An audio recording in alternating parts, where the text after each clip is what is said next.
Talk Show. Recorded live. Welcome to the AI Silicon Valley podcast, where we cover all the topics related to artificial intelligence. We are in the heart of Silicon Valley here in Palo Alto, California.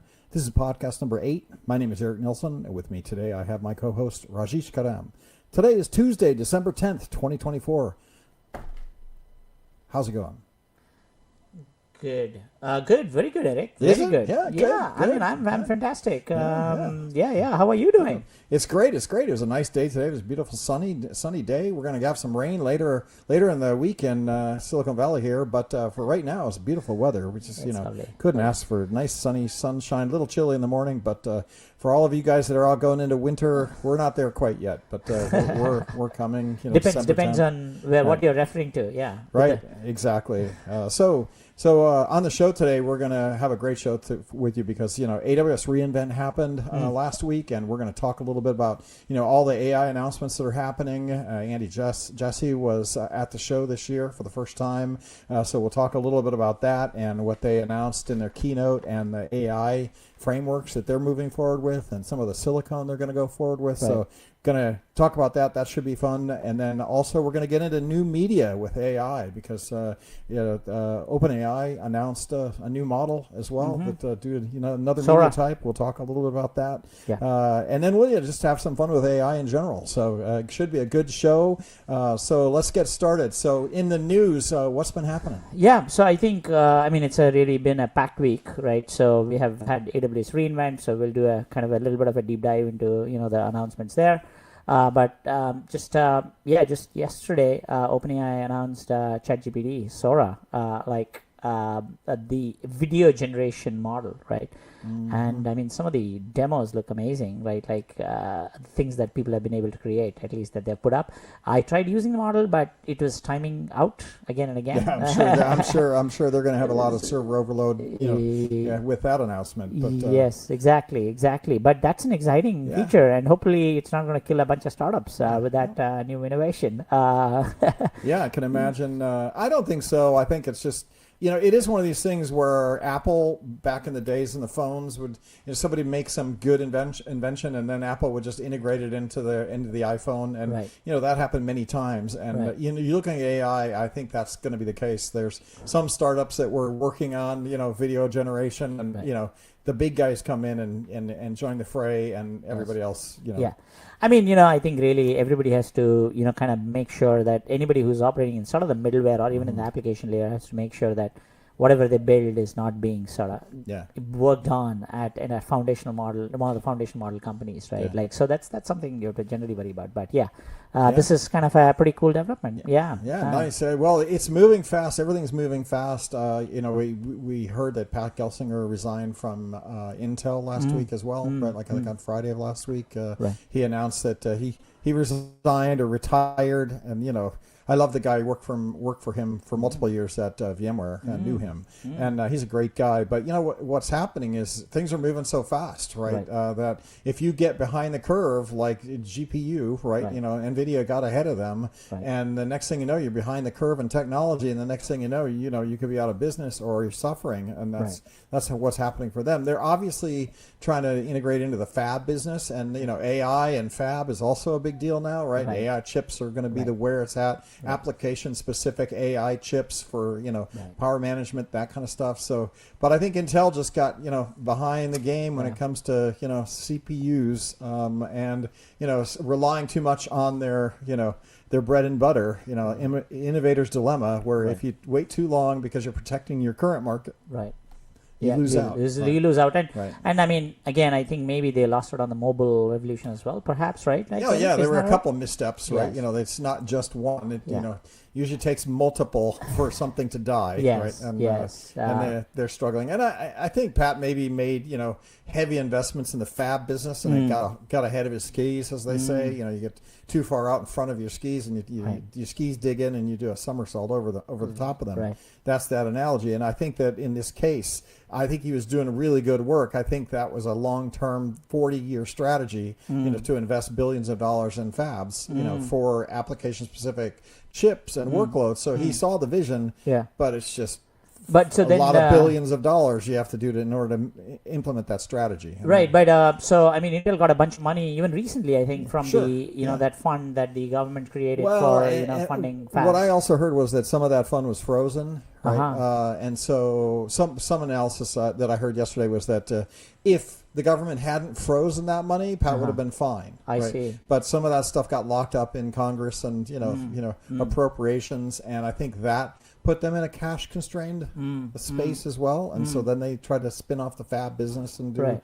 other kind of then that was the end. Right? I mean, So I he's think one retired. narrative here, I mean, just if we were to kind of double click a little bit here, is that, I mean, of course, TSMC is the big sort of, I guess, elephant in the room, right? You have that, and that's China, and Taiwan, Yep. and then the whole thing about geopolitical tensions, etc., Yeah. is obviously front and center always. So I think in the previous Trump administration, they said, hey, we want to bring some of this manufacturing back to Sure. United States, right? And right. that's where I think Samsung has a plan going on in Arizona Yeah. or like Ohio. Or so, They've all and struggled Texas. to do it, Yeah. though. They've all struggled to do it. So they're Right. making investments.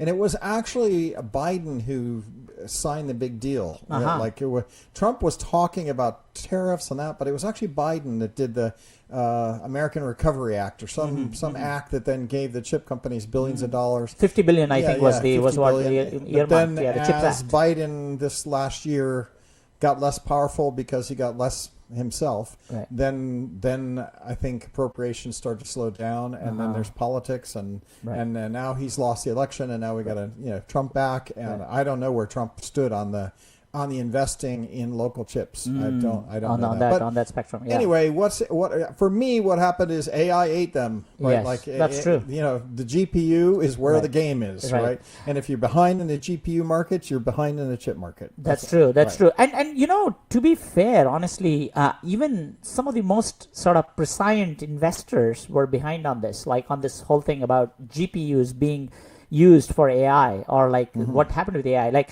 I mean, the favorite thing, honestly, right now is Masayoshi Son, right? Like the founder of SoftBank, right? Veteran investor, had a 5% stake, Eric. Did you know 5% stake in NVIDIA in 2019? Okay, he decided to sell that 5% stake in 2019 for $3.2 billion. Yeah, that was a mistake. Huh? And that's that's probably worth like 16 or 20 that's billion now. No, that's worth, I'm told, like 150 billion. Ooh, ouch. Yes, Yeah, yeah. yes. So- There's an interesting video that was going around, right? Yeah. Now, as AI moves out, it's going to be more than just GPU, right? Right. You're going to have AIs and all kind of things, right? Yeah. From automobiles to Yes. your kitchen to robots to Yeah. everything. Yeah. And so the chip business is going to be where it's at. So his Yeah. strategy wasn't bad, but they're just behind the game. Yes, yes, yes. There are But- other vendors that are making AI chips right now. Yes, yes. So all right, so enough of Pat Gelsinger and his woes. Right. I'm sure Intel will recover; they'll be back in the game, and I'm sure Pat Gelsinger will find something else cool to do as well.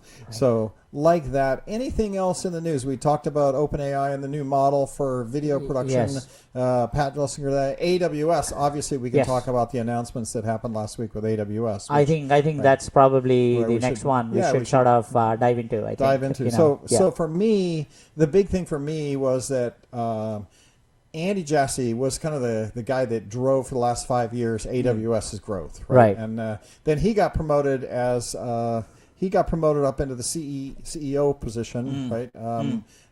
Because Bezos went off to yacht around the world, and so Andy had been running all of AWS and hadn't been to all of Amazon and hadn't been to AWS reInvent in the last couple of years. Right. But this year he was on stage at the keynote, and they're talking all about AI, and I feel like Amazon's a little bit behind. Not obviously like Yeah. Intel, but I think Yeah. that Amazon's looking, going, hey, wait a minute, we got to get workloads back. We got to convince people that AWS has, what is needed, what they need. And what they do is that, we'll talk a little bit about their announcements, but what they're good at is the software development arm, right? Like Right. if you really look at AWS and how they're so sticky, Right. AWS is sticky because they have a whole bunch of developer interfaces Right. that everybody can use to build their applications, right? Right. They're a And whole so lot of I stuff. think that's where they're coming back on. Well, we missed the chip market. We're not in the and our generic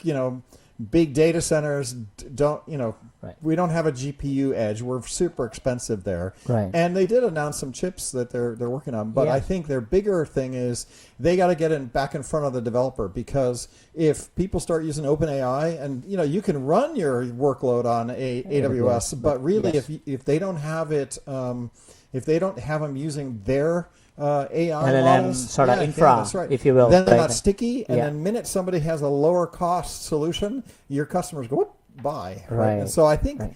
they were trying to get back in the space, and Andy was there on the keynote stage with the current AWS CEO, or I guess president, Matt Garman. Right. So Matt and Andy Jassy were there. What did they announce? Yeah. No, I mean, I think before I kind of go into the announcements, I think I just want to sort of say that I think there's a very interesting dynamic going on here between all the hyperscalers, right? Specifically, as you said, like if you're a developer building on AWS, I mean, you don't want, I mean, what AWS doesn't want is you're building your infra on AWS, but you're making LLM calls to OpenAI or Azure OpenAI and so on, right? Or to Google for that matter, right? Right.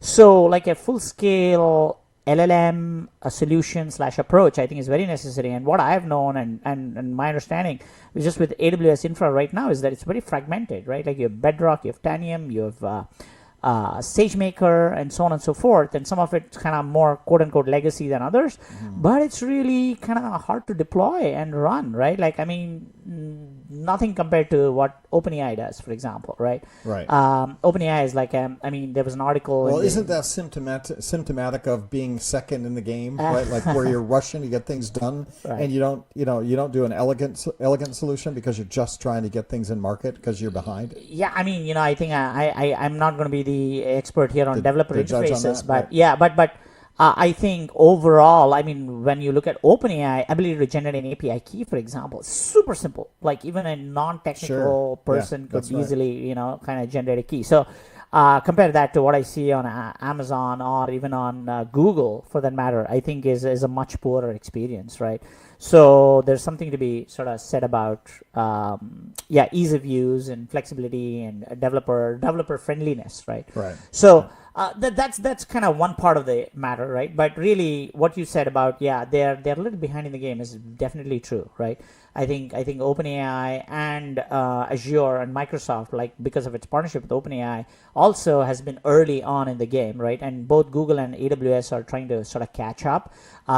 With Google, I mean, there's all this whole AI horsepower that they've had from the past, which I think is very useful. They have search on their side, which is actually a huge component when you think of applications that are being developed, especially when I think of go-to-market applications, for example. Search is a big deal. I mean, you natively being able to search via the LLM, I think is a game changer. And of course, OpenAI is able to do that on the front end now, but not yet via an API.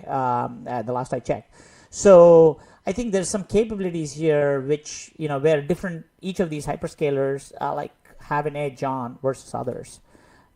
So we'll have to kind of see how that pans out. Yeah.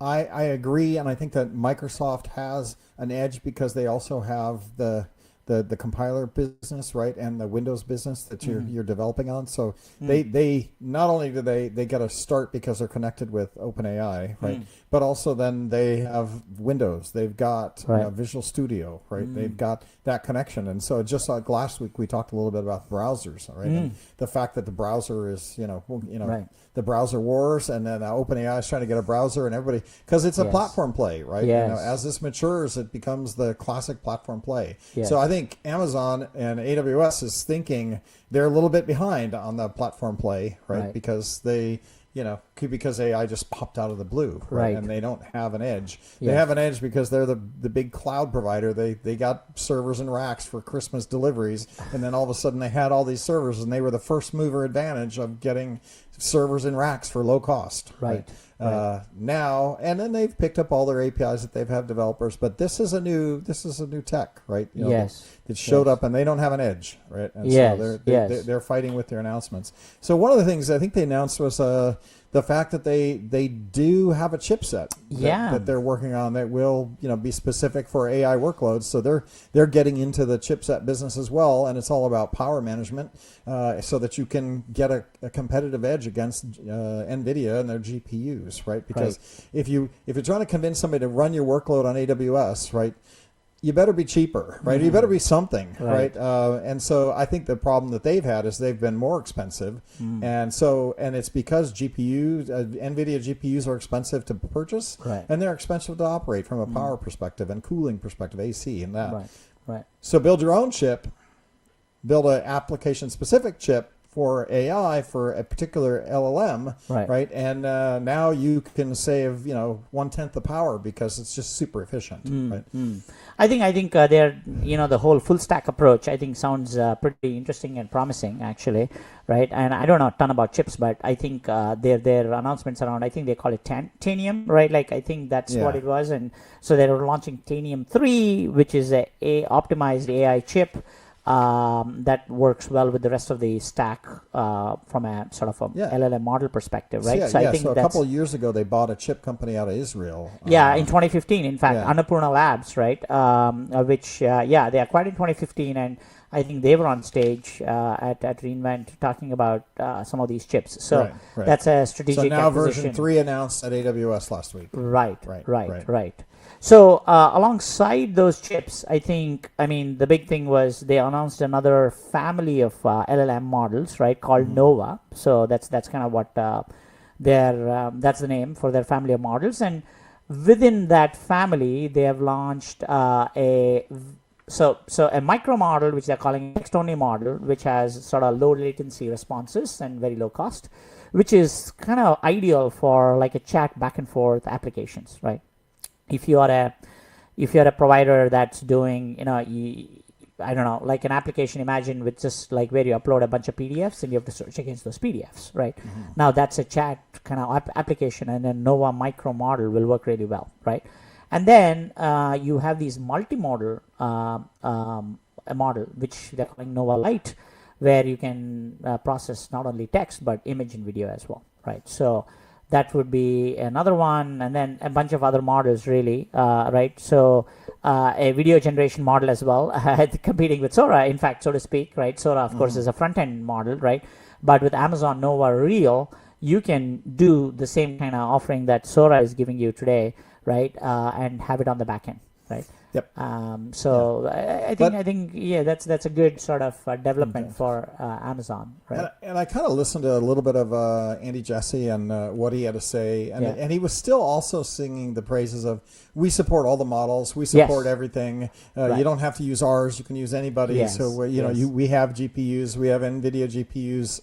So he's kind of trying to be the Switzerland of cloud again in this space, but then always offer up something better that they have, right? So they will get you to run your workloads over there, and obviously enterprises use AWS and spend millions of dollars, and so adding in some more expensive GPUs and doing your AI workloads there makes sense. But at the same time, they offer something that gives you additional value, and they try to switch you over into their sticky world. I mean, that's an interesting question. I mean, like, what does Amazon Nova, right? Why did they come up with their own set of models? Because I think also this is kind of Facebook or Meta versus Amazon, actually, right? Like, because the whole LLM open source world is actually dominated by Meta, right? With their Llama models, for example, I'd say, right? I mean,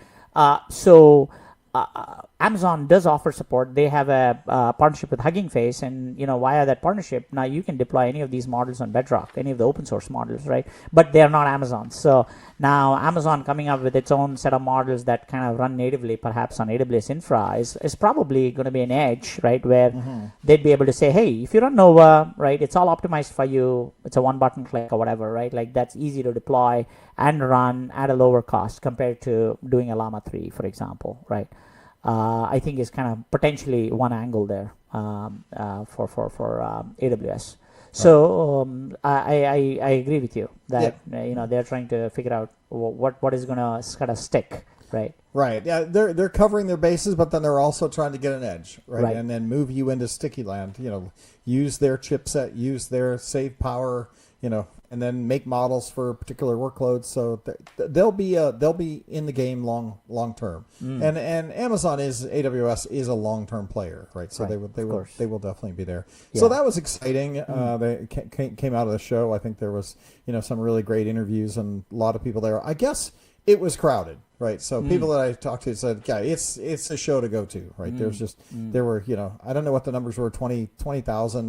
They're back up post-COVID numbers now are back to where they were pre-COVID. Right. So, the world is turned back on and conferences are live and well. It was in Vegas, so it's always fun to go to Vegas and spend some time there. Yes. Yeah. So.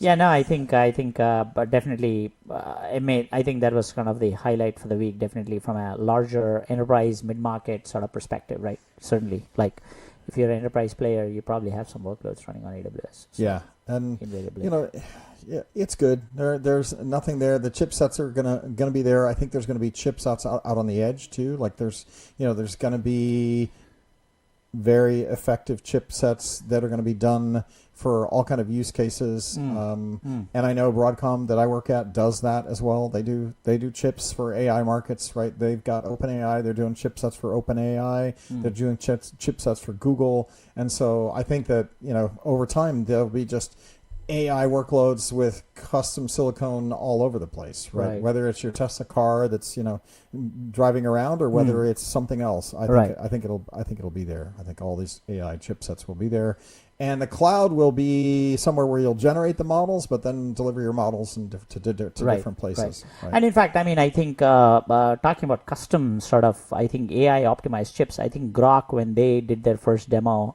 like several months ago, and they raised on the back of that particular demo or sort of development, they raised like, I don't know, $600 million, I think. But that demo was optimized for like Chat GPT, I don't know, maybe 3.5 at that time, right? So they were able to resolve some really good performance, like for against a specific model. I think that's going to be sort of the future, not model specific, but like some sort of highly optimized play, as you said, right? Like something specific for cars, something specific for a software application, and something else like, where it's optimized for your specific use case. I think is going to be the future. Yeah, I agree, and we'll just see where all the AI workloads go. I think there's also an on-prem. If you ask me, I like being in the data center. I still think there's more propensity to shift your workload back to the data center, which is that's the second piece of why I think Andy Jassy is a little bit worried. Is that there has been a shift back to the data center because GPUs are expensive, right? And so if I'm going to have them running, why am I leasing them? You either lease or you buy, right? And you lease if it's a short-term need, and you're going to use it for some amount of time and then give it back so that they can release it to somebody else, right? But if you're going to grind on your models for the next 7 years, you really need a quantum computer to do it really well. You're just going to use a lot of GPU utilization. You might as well buy it and then wring every last cent of workload out of your GPU, fleet, right? That's an on-prem thing. Then also the security of the models and where your data is residing also is. So I think that they're also worried about that, right? They're worried about, are there going to be different software models that are going to not be sticky for us, and we're going to lose business to our competitors? And then two, are we going to lose business to traditional data centers where you're just going to buy gear and put it in your own data center, pay for power, and it'll be cheaper because I can amortize that gear. I'm not leasing it from somebody. I agree with you. I think that's definitely an angle, right? And I think the jury is out on that probably. We are 2 years in to ChatGPT, right? It's the second year anniversary, I think, just like maybe a few weeks ago. So I think companies, we do know that enterprises they have generative AI budgets, right? And those are growing, right? And especially around pilots. But what is not clear is, what is the stand around on-prem versus cloud? And I think it's important to also kind of talk about like Databricks and Snowflake in this context, right? The fact that Databricks and Snowflake may have data models that allow the code to come to the data and the data not to move.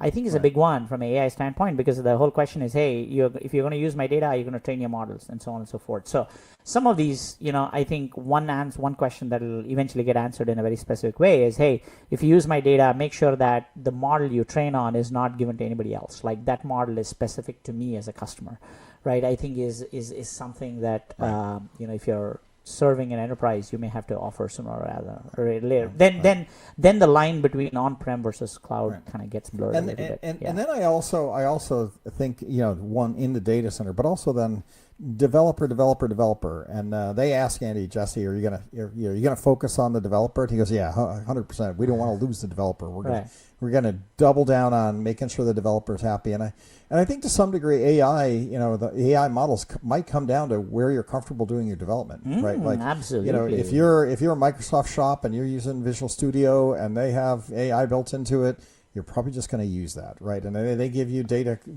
connections back to their Azure, back to their you're just going to use it because you're already building the app that way. People don't just reinvent apps out of the blue, right? Right. Like, at least not the enterprises, right? So yeah, no, I think ease of use is huge. I mean, honestly, I think I mentioned this a little while ago to you. Like there was an article in the information about how a developer was quoted where he said, hey, it takes 30 seconds for me to get on live with OpenAI API versus 4 hours on Google, like Gemini, right? And that, I'm sure, created some ripples in Google, that is critical, right? Like if you can't, you lose people, really, right? Like, I mean... when I was doing tutorial on ChatGPT where I ran these labs at VMware Explore this year, we use the APIs and we use keys. Yes. And I took everybody in the lab, right, and just sat down, and within 10 minutes everybody had keys right from scratch, right? Just said, okay, guys, here, put up a slide. Here's where you go. Here's your URL. Go set up your account. A lot of them had to verify it with their mobile in order to verify that their email was the proper email. Then they, might have had to put a credit card in. They didn't. They gave you free credits right at the beginning. And then you got a key. You just said generate key. You got your key, and then you just put it in your code. We just dropped it over in our code, and they were off running against their free keys, right? And some of them ran a bunch of stuff and ran out of tokens, but literally they were running on their own tokens that quickly. So set up and running within 15 minutes right? In a lab where guys didn't know anything how to do any of it, right? So yeah, huge. I think user experience wins anytime. Or just I like to because I'm a marketing guy. I don't think it's user experience. I think it's channel wars. It's distribution channel wars. Like if you know marketing, channels. Right. Took a marketing class called channels, right? You just learn about distribution channels and how those are your marketing edge, or how you can win battles by controlling distribution channels. Distribution is huge. And that's what I see by channels, right? Is like distribution channels. Yeah. And if you've got a Visual Studio and you've got 35 million Visual Studio engineers. You've got that pipeline, you got that channel. You just give them something, they'll use it. It might not be the best, but it'll be good enough. Yes. Right? And to some degree, that is user interface. But I like to I don't like to think that they invented some really great user interface. No, they just had the channel all wrapped up already, and then they're just putting their APIs down the pipe. Yeah. I mean, distribution is a interesting question, right? Absolutely. Then I don't know. I'm reminded of GitHub Copilot, really, right? Like being able to integrate, OpenAI, your code editor, right, straight up into GitHub, right? Plug it in. Yeah. Brilliant. All right, so switching gears here, I thought we'd go from AWS and the wars of channels, right? And what technology we're going to use to kind of like how it's going to change the way we use computers, right? And the user interface, changes that are going to actually happen, and the way we use computers and AI around this whole generating media, building podcasts, everything. And I'll start off with my favorite topic that I've been looking at lately. I've been looking at the Unitree G1, which is a human-based Android robot that is legs, arms, everything, and I think you can pick one up for like $16K now. Right? Wow! And you get a full Android. I think it's like 5 feet tall. So it's a little bit shorter than the full Tesla 6 foot tall Optimus robot, but it's good enough. Unitree G1 they call it, and you can Google it. They sell it on Amazon, but a full Android. And then I was thinking, what a great thing to have. But then I learned that you have to actually buy the EDU version because they give you the compilers, and then you can write your own routines for it. Wow! And wow! So that cool. then cost $26,000 or whatever, see. and now it's like the Cabbage Patch toys that's really popular. So people are selling them for $5,000-$6,000 more than what the list price is, because you can get it for Christmas and you can are you gonna gift one to yourself? Yeah. So that's going to be my Christmas present, and then I think we could just bring the G1 in, and we'll just call it G, right? G. We'll just and have it can be on the podcast, right? On the podcast, on the podcast. Everybody can see them and check out what it looks like, and that's going to be another delivery mechanism for AI for me. So I was big on the Isaac Asimov's robots books that were back, that I read in right out of college, right? Like a great series about androids, helping us do everything, right? And so it's one thing to have a chat GPT help you do marketing and write books and build your presentations and do YouTube videos and all that kind of stuff. It's another thing to have a guy, a robot G here. Hey G, hey, can you get me my cup of coffee? Right? Yeah. Water. And that we're there, right? Like they say, it'll be fire. No, you look at this thing. If you go to YouTube and look for Unitree G1 and watch some of the videos, it's it can it has a frying pan. It can it can fry stuff. It can crack walnuts. It has. Wow. But it's funny because I'm really excited because I can afford $15,000. That's like it's a car payment, right? I can do that, and they actually will put it on payments for you, right? You can actually buy it from them, and buy now, pay later, maybe. Pay it's like a car payment, right? $400 a month, and you can have your own personal robot. Gotcha. But then I realized that what I was looking at is, you got to buy the $26,000 one because that's the one that has the SDK. Okay. But then I'm like, okay, that's pushing it, right? That's like a real car payment, not like a half car payment, right? But then I realized that they give you that one with just gloves, no fingers, no sensors to feel touch. If you want to buy a hand, they sell the hand for another $10,000. I feel like I'm buying a Tesla. That bill is climbing up. Yeah. And that you can buy one hand for an extra $10,000. So my G will have like one hand with a stub on the other one, right? It's like it's okay, right? But then if you want the second hand, then it's another $10,000. So that's like a $45,000. Now you're 46, right? Yeah. Oh, but then if you want the upgraded sensors that really do really fine touch in the hands, that's another like $8,000 per hand, right? So then out the door you're at $64,000 for the fully function, robot. But the thing is, I think it can charge itself. So I think it can, walk over and plug itself into the wall. It better do at $64,000. Yeah, but then then we can have it, and I'm just thinking of all the fun things we could do with it, right? Like we have our AI podcast, and we can have G here. Maybe we can train G.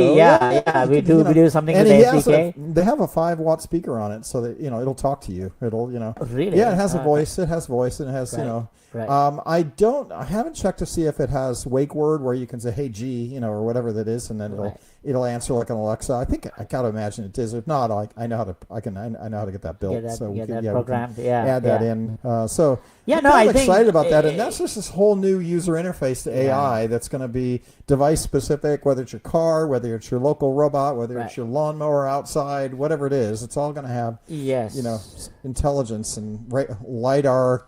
Sensing the environment, and then an AI on-prem in its brain, right? And so for me, AI is less about being in the cloud and more about being in the local physical environment. In the physical environment to be able to be doing things. Right. I think I'm sure folks like OpenAI themselves probably are thinking about how to get some of these things into robots, because this might solve the big problem about, hey, are we going to run out of data to train on? Right. The more much of this real world data. That's what we talked about. How do you get more? Trial and error, right? And failure and unexpected results are what make us smarter, right? And so if you have an Android that's walking around or a bot that's learning as it's exposing, like what Tesla's doing, right? The cars are just basically big data gatherers, right? Big sensors that are driving around. Somebody said that about what's the game? I saw this.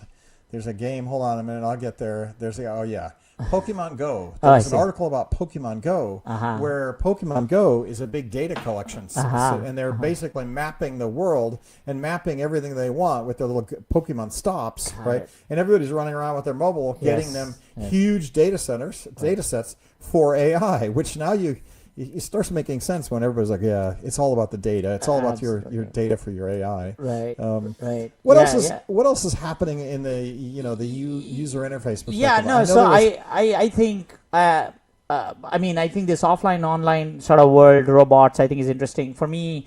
From a UI UX perspective, Eric, I don't know if this is UI UX, but really the future of media really is kind of becoming more pronounced for me, right? So with Sora launching, for example, video generation, right? Like, so you used to have image generation, you used to, of course, have text generation.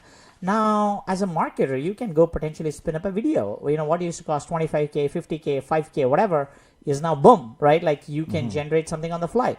Now, what does this mean for interaction with prospects, right? Like as a marketer, as a salesperson, you're trying to engage with prospects and trying to get a sale, for example, right? Or move forward with them in the purchase process. Right. And the user on the other side, the prospect or the customer is expecting some authentic interaction. Now, what does authenticity mean in this world of AI where everything can be fabricated on the fly, right? Does this mean there's going to be a premium on authenticity? Like, what's going to happen, right? Like, you're a podcaster. You've done right. Like, yeah. So, what do you think? I mean, with Notebook LM, we can generate a back and forth interaction, for example. What's the value of this podcast that we are having right now, right? Right. Or Joe Rogan's podcast. Well, I know I've spent some time thinking about this, and I think that what I do like about humans doing podcasts is that it depends what I ate today for lunch. What kind of podcast you're going to get today? Right? What do you mean? Do I have a lot of high energy? Did I eat some carbs? Did I have a coffee at 4 o'clock? So like I'm super energetic and I'm like excited. Am I making errors? Right? Am I did something pop into my brain because I ate a grapefruit this morning and then I went outside of the grapefruit tree and I picked it and it was pink on the top and it was yellow on the bottom. Why does it do that? Right? Why aren't they all pink? And it turns out I'm up in the Bay Area. And we don't get enough sunlight. You got to leave the grapefruit on for 2 years in order for that's insane. To I really didn't know that. Completely pink. And so, like things that you discovered, humans make mistakes, and so I'm not sure how good the AI is in making a podcast. Like and Joe Rogan does this. He just kind of rambles along, right? He's not. If you ever listen to his podcast, he's not the smartest knife in the drawer, but he is very authentic, right? And he just kind of ask stupid questions, right? And so, will an AI be able to ask stupid questions? Will an AI be dumb, right? Or will an AI just make mistakes which will lead into different questions, right? Like I wasn't thinking about grapefruits right now, but all of a sudden I'm talking about grapefruits and how there's a delta between the top and the bottom of the coloration. And like, why are we talking about that? I don't know if an AI will be able to do that. It will be able to fake the I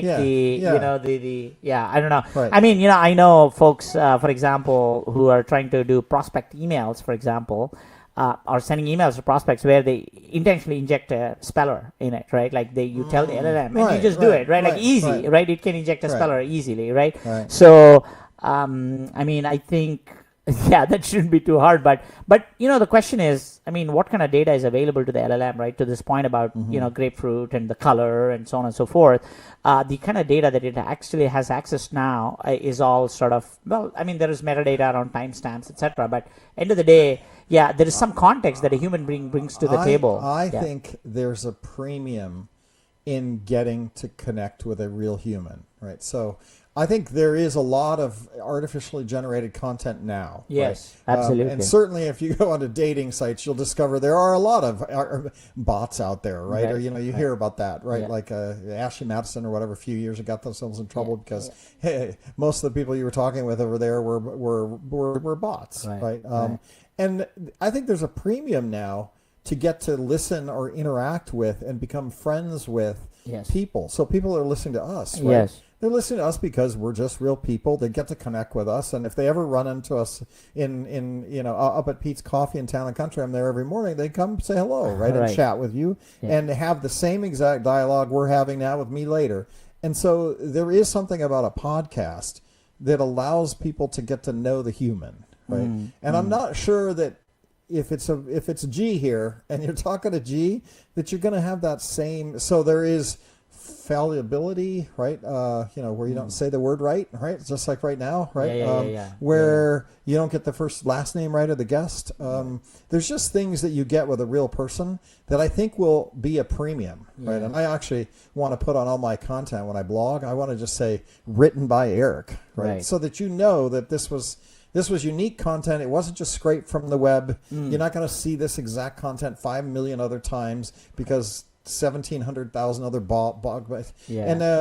we run this site at VMware called Dynamic Signal, which allows people to one button post anything we put in the feeds. So we have scrapers and we have feed collectors and we have people submitting stuff, and it goes into like 7,000 people at VMware. Right. And then everybody can just one button click it right into their tweet feed or into their LinkedIn page. And so then all of a sudden we noticed that like we put a piece of popular content there and it was shared like 5,000 times and it reached out to like 4 billion screens, right? Well, what that means is that everybody's watching the same content. Right. It's an echo chamber. It's just an echo chamber of the same thing, and it just gets kind of old. Sure, right? Absolutely. Right. And absolutely. so I think that's where, even though AI, I think, is going to, be here, and G will probably be good enough that maybe he'll be here, and then we'll all get universal basic income, and we can all. That'd be nice. But I think because humans add a piece of non-deterministic behavior. I think we still have a job. Yeah. I mean, I think this brings up the question of personality, actually, and we touched on this a little bit before the show, right? Like, I mean, each of these, LLM compartments, right? Like, so to speak, are going to have their own personality, and I'm sure, like in OpenAI, when they are looking at like the ChatGPT Plus subscribers, right, who all get allocated a workspace. I don't know how but like if they look at the spectrum of how the LLMs are responding in each of those, I mean, literally that's basically a personality, because each of those compartments is adapting to that particular user, or set of users if it's an organization, right? So I think we'd see something like that with G, right? Like developing its own personality over time, depending on what you do with the SDK and how it gets trained. I mean, we'll see what that does, but. So coming back though, right? Like, so authenticity. I mean, so do you think, Eric? I mean, authenticity still has value, right? Like maybe that's how we're going to see. Because I mean, to your point about like AI stuff, right? Like just in LinkedIn today, I saw somebody like saying no to spam posts, AI posts, or AI comments on like posts, right? Because those are somewhat easy to see, right? And it's just like noise. It's just So I think. Folks like Google, even with search engine optimization, etc., will have to. They're probably already clamping on that, right? Like if it's just a bunch of AI-generated content up on somewhere, they have to downrank it. Well, I mean, that's what Elon Musk said about. We always bring Elon Musk into these podcasts somehow, and that's what he was saying when he bought Twitter. He's like, well, actually, if I look at it, I paid $41 billion, but it was really only worth $8 billion because most of the content and most of the users were all. Bots and artificially generated content that were already getting spammed in there. And I can see that being the case, right? Now, I don't know if any of this is good or bad. Like, on the other hand, maybe G can do our job and we can sit back and relax and do something else, right? I mean, hey, look, I mean, or just eat the food that G makes, right? Or whatever. Tasty food, hopefully. Yeah. Right. Yeah. I mean, anyway, I think it's very clear that the human. At least on the economic front, there's going to be a reshaping of reshaping that's going to happen with jobs and skill sets, etc. And it looks like with things like G, even our personal life potentially is going to change. Stuff like what happened with a refrigerator or washing machine or a dishwasher, etc. This could be sort of in that same vein, actually. So a couple days ago, when we were looking at this space and trying to figure out what we want to do for the next podcast, one of the companies we looked at was HeyGen. Oh yeah. And so and they're generating video from text as well, which is interesting because now today or yesterday, look, the ChatGPT announced, So, I mean, I think it's interesting. I was thinking about them earlier today because with Sora, right, you can put in a prompt and generate a video, but I think HeyGen, what it does, you can give it a 2-minute clip of your voice and your image or your video, Right. and then it'll take that and whatever text input you give right now is going off of your visual input that you gave, and it'll basically get you to say it, right? So it's almost really? like So So it's like making me the video star. That's right. So it's almost like a quote unquote a deep fake, actually, right? Right, And so obviously OpenAI has this technology, right? And the only reason probably it's not released is because of deep fake concerns, right? So the question really, so I think HeyGen is not affected at the moment, right, with the Sora release. But the question is, is OpenAI going to do something similar to that? I'm going to have to go try that. That's interesting. I didn't know that it. Yes. I didn't know that it took you have facial patterns of yourself and That's then right. digitally map that into reality. To any other Right, text right. input that you give, right? Basically. Right. So, I mean, it has use cases around, like, for example, like training videos, right? Like you can create training videos now instead of somebody having to read Well, through. now I'm beginning to understand where I see all these Donald Trump videos saying all these stuff and weird people saying they obviously have this technology where you feed it a piece of, then you give it a script, and the next thing you know, Taylor Swift is sitting there talking about some other subject that she really shouldn't be talking about. And there's open source models, I'm sure, that do all of this. So the more sophisticated ones can actually, do it on their own machine, right? But HeyGen is like a cloud service. But I think this stuff is just going so fast. It's like, I don't know how people are going to keep up, right? It's going to be interesting to see like when they have industry consolidation, because I think the only way to keep up with all this is to have a couple big players that just offer everything, right? Yeah.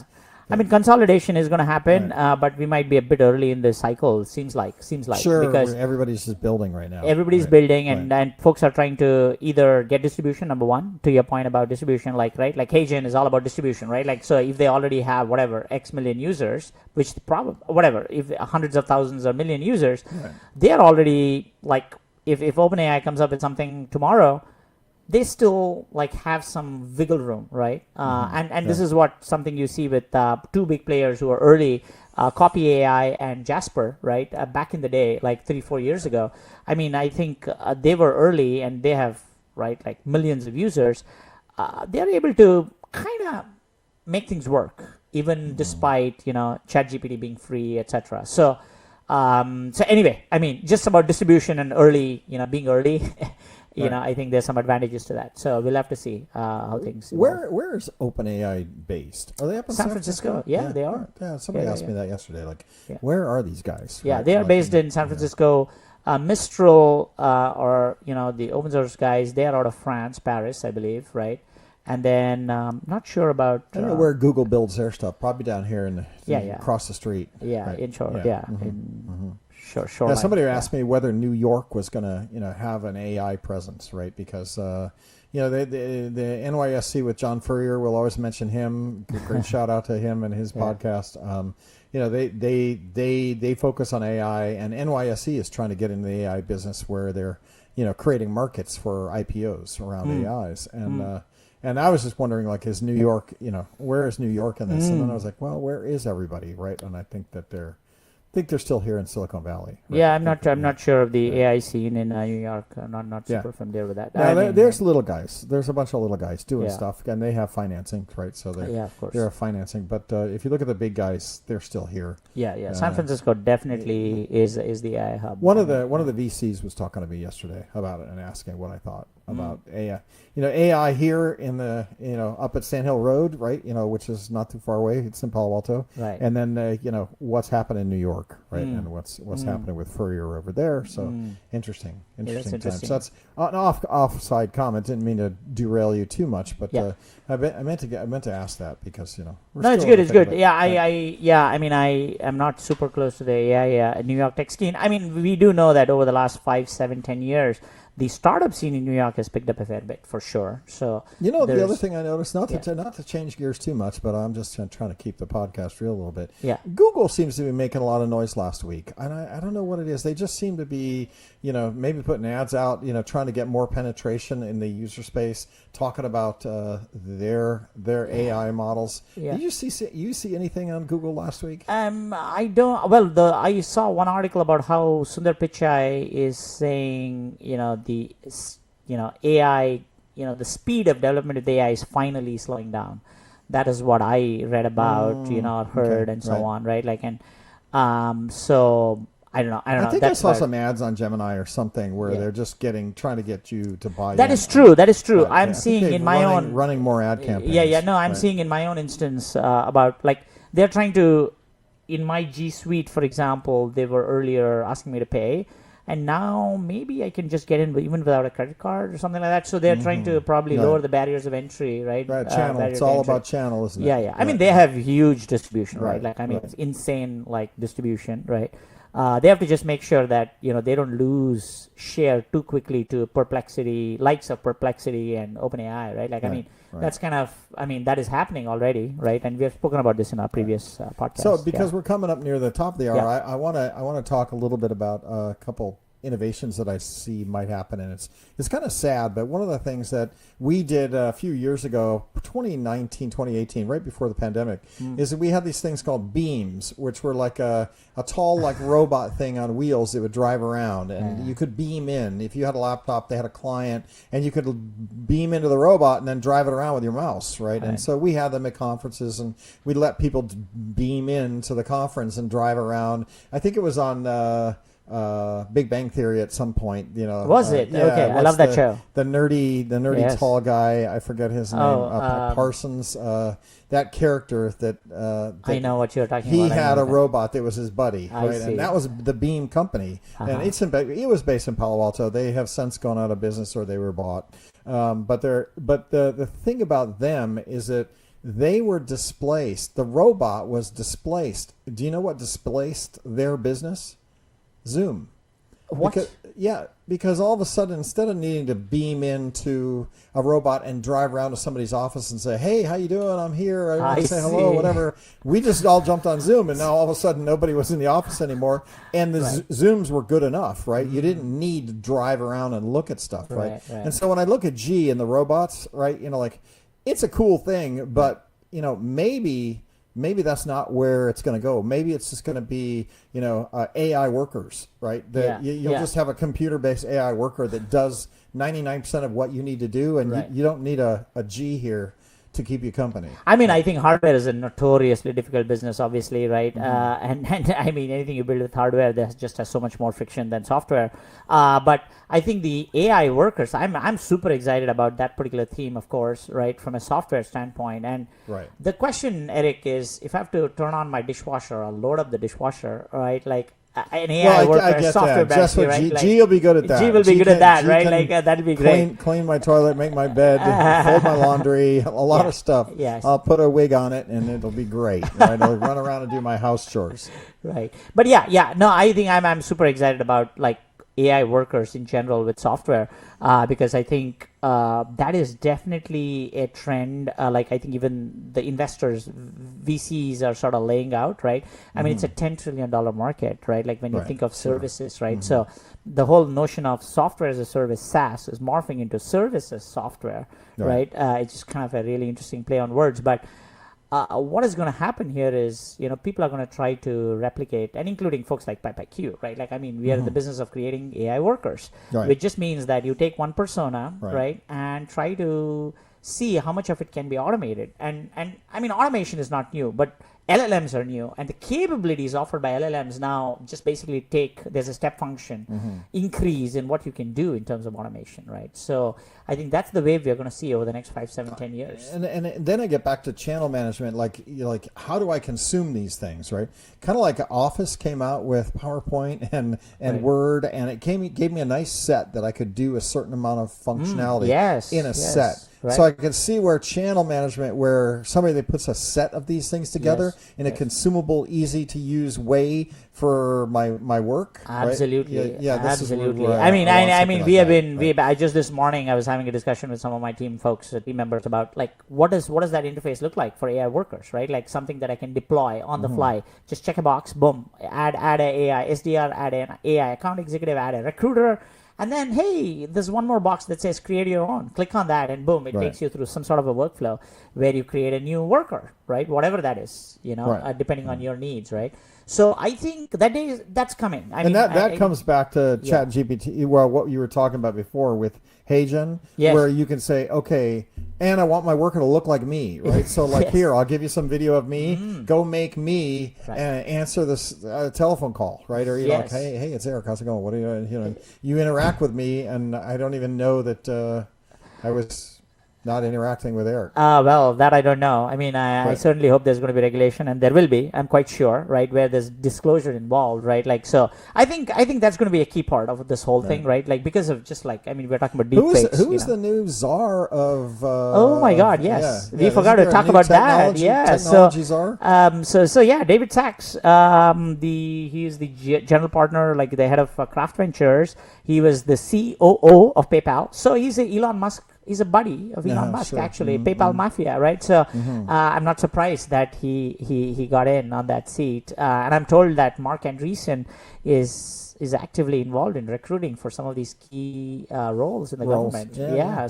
It's kind of interesting. As much as we like to badmouth some administrations and some of the Elons of the world, like it would be kind of cool to have some of this. Right. And I know they want to bring AI into that, and then virtual currencies, virtual currencies. So David Sachs actually is gonna be, I think Trump tweeted as him being the AI and crypto czar. Right, is what it's going to be. So, I mean, he's going to have them mandate around AI, number one, and number two around crypto. And he's an early investor in Solana, actually. So, it's interesting. I mean, there's a lot of interesting things going on here. To the victor go the spoils, right? Exactly. You don't play in the government for nothing. Nothing, right? Yeah. Where, I heard the phrase, where there is no conflict of interest, where there is no interest, there's no conflict, or something like that. The other way around, whatever. I get it. Right, like there has to be interest in order to have conflict. Wherever there's interest, there's going to be conflict of interest. Yes, yes. So I think, but I agree with you, Eric. I mean, I think some of this could bring in some cutting edge thinking into the government around some of these key topics, and I think for the U.S. to retain its leadership in the AI arena, I think is pretty important, and especially given all the geopolitical stuff. And I think one of the developments just in the last several hours has been around the fact that NVIDIA, the Chinese government, I believe, is investigating NVIDIA for, I don't know, its acquisition. For its acquisition of one of the companies in 2022. I mean, but this is really a geopolitical battle, really, between the U.S. and China, right? So, and NVIDIA is sort of caught in the middle there I think this is going to be interesting. G and others, like where we were, America was at disadvantage because of the high cost of labor, right? But with AI, right, you don't really have. Everybody has the same cost of labor, right? When you have AI workers, right, all of a sudden, you're paying them the price of power, right? Right. And some service that. I mean, but that's true of software in general, right? Like, I mean, that's sort of flattening the world in a way, right? Yeah. Well, and China has struggled with dominating in software because they don't have a labor.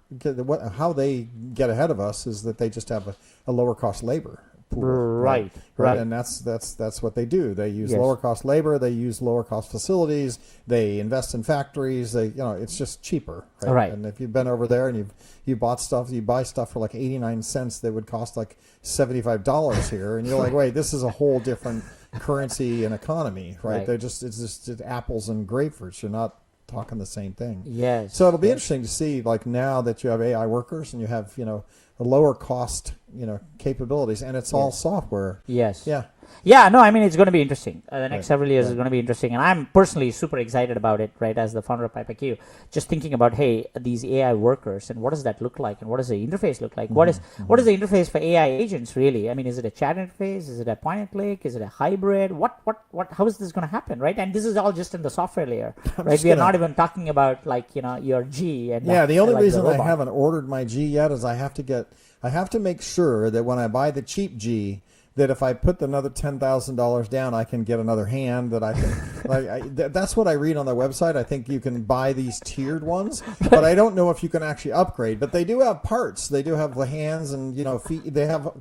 So I think I'm safe. I think I can buy in at 16K. At 16K and then upgrade and add gradually. another 10K as because I don't need to do it right away, right? We can have G and he just won't have hands. Right? Yeah, that's totally fine. I mean, nobody knows whether I have hands or not here, but I do. Right, exactly. Right? You're not a big hand talker, neither am I. But so I think that's I'm excited about all that. I'm excited about getting a G and teaching it to be my worker. That's going to be our session in the next couple of weeks. Maybe by Christmas time. by Christmas. I know we're coming up to the top of the hour. It is going to be the holiday season. We do a podcast every week. We're at podcast 8 today, but we'll keep going. We're on Spotify. We're on iTunes. Apple. iTunes. Yep. AI Silicon Valley podcast. You can search for us there and go look for our channel. Give us a like and a follow, and tell your friends about us, and be our friends. If you made it to the end here, you are our friend because you've listened to us. And I can get real close to the microphone and just be friendly and say thanks a lot for being here. We'll be back again next week talking about all the AI stuff. I don't think it's going to slow down for the holidays. I just think that AI is just full steam ahead. Everybody's working as fast as they can because it's a land grab right now, right? That's kind of picks and shovels, digging for gold. That's what's going on. Rajesh, always good. Thanks a lot. Thank you so much, Eric. Fun times. Absolutely enjoyed it.